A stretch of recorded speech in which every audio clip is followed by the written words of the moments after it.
Sportswerks YouTube, Nitro Talks with Ted, Hybrid, Razor RC, Garage Builds, Fabrizio Tigatti, all you YouTube Nitro and RC channels out there that I watch, quite a few. Hope you like this video that I made here. It's about my Nitro buggy. What I got, I wanted to get a Kyosho Inferno 3.0 and start running that, but the sale never happened in November like I thought it would, and dropped the price a little bit, so I ended up getting this guy from the seller on eBay, brand new in box. And I think this is the hobby store it came from.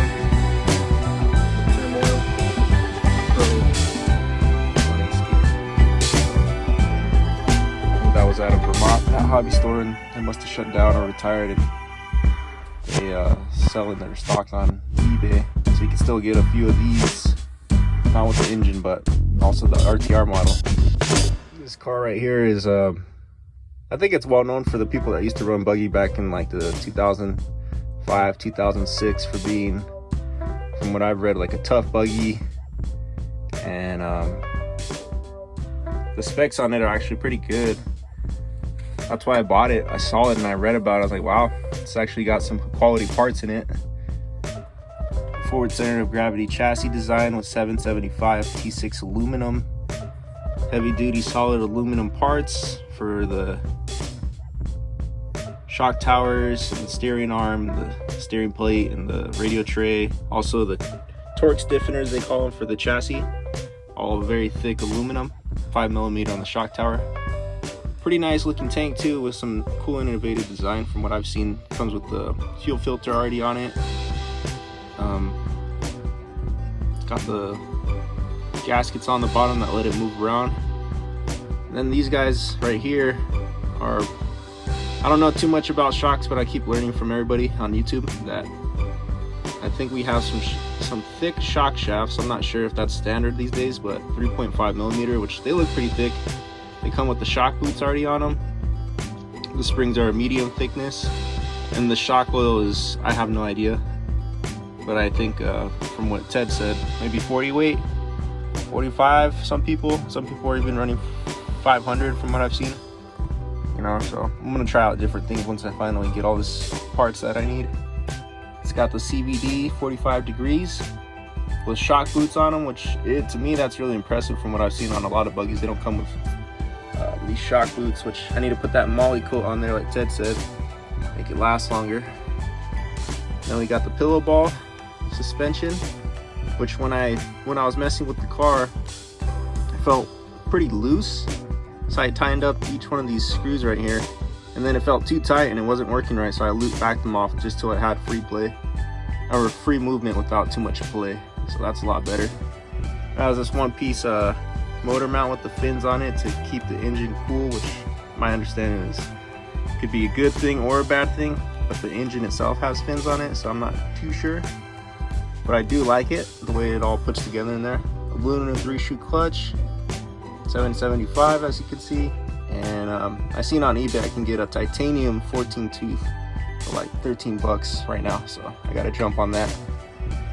Here's the engine, which I barely found out yesterday.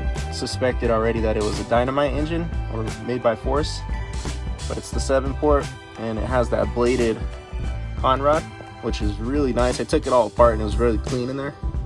Very nice. It's got this this crankshaft, which I know some of you have seen. Standard backplate. I don't know if it's non-interference, but I think it is. And yeah, this is the engine model, so not that. So I'm a big Tamiya fan back in the day when I was a kid.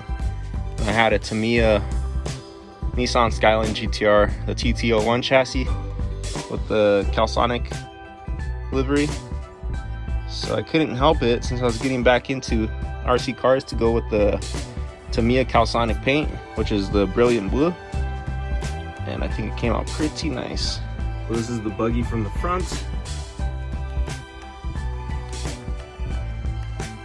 Comes with these Sportwerks tires, big pins on them. I don't know if these are gonna work well on the track that we have here, but it's got these blue aluminum wheel nuts Also on the inside, it's also blue aluminum on the inside in there. Kind of reminds me of the Team Associated cars. Sportwerks, very thick. Everything on it's pretty meaty. Chassis is very, very nice and thick. Let's do a sideways view. Okay, here's the car from the sideways view. All I did so far was adjust this to the more relaxed position and tightened it up, because when it came out of the box kind of loose, and in the more downforce position, added this zip tie here, put my Pro Spec sticker. Pro Spec United is my trucking company name. And what else do we got here? View from the back. I put a turmoil sticker up in there because I kind of like that subtle look. Tightened these up a little bit. I don't really know. Added a little bit of droop, and then I reduced it because I haven't even ran the car yet, so I'm not sure how it's gonna be. It comes with these sway bars, which are not very thick, but it's nice that they actually come with them, because the car I was gonna get didn't have sway bars. It didn't have a metal spur gear, center spur gear. It didn't have the extra gears in the differential, so you have 4 gears in the diff. It just had 2, so it was a pretty much open diff. So when I saw this car, I was like, wow, this car comes with a lot of meaty, good parts.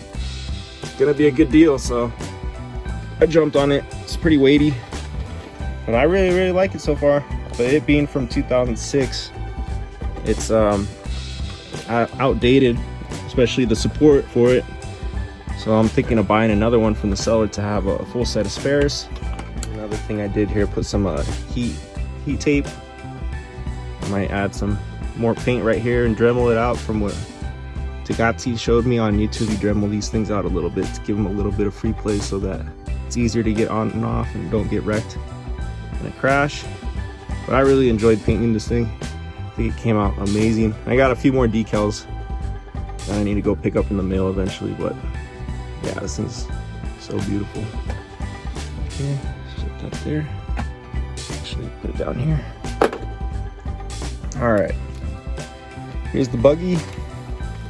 This actually weighs quite a bit. It would do some serious damage if it ran into somebody.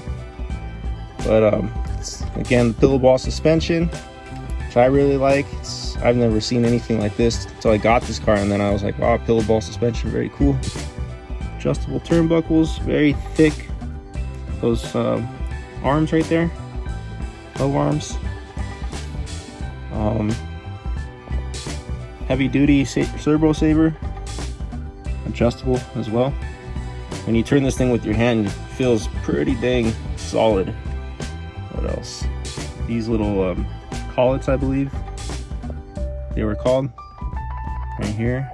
Got these really cool color coding. And then ventilated disc brakes, not slotted but ventilated, 2 of them, very nice. And the pads on them are actually pretty nice too. See, brand new, 2006. I'm gonna have to order up a whole bunch of filters, because when I first got this thing, I touched the filter, just disintegrated.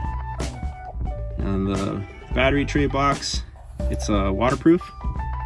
Just need to put the little cover on there and put a switch in there. But I'll show you guys in a bit what I'm thinking for this buggy to get it going.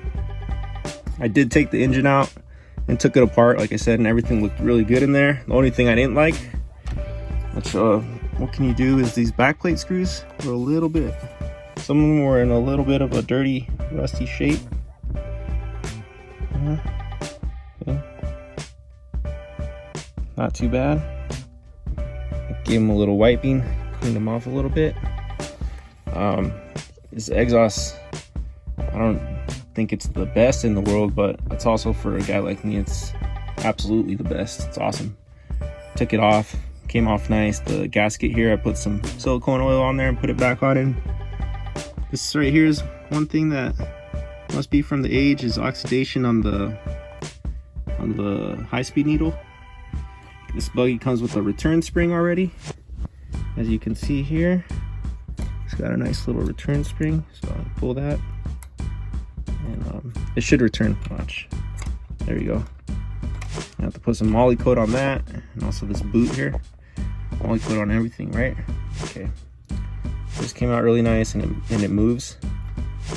And I can't be happier with this buggy, to be honest. I'm extremely excited. 7-port engine.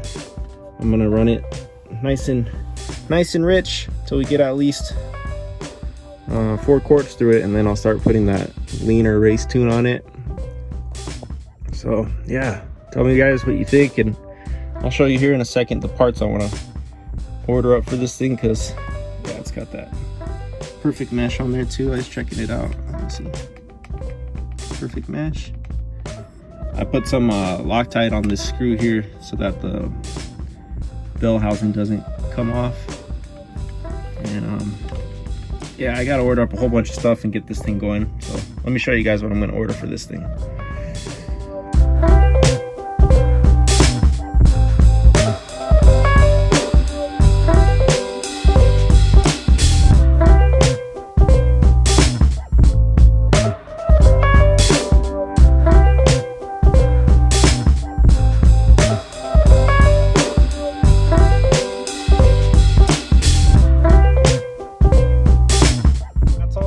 For now, I mean, I'm pretty excited, and if you guys got any tips or anything else that you can have from me, I'm gonna keep watching you guys' channels and keep supporting you guys, and hopefully one day we're all out there racing together. That'd be a lot of fun. So all right, take care.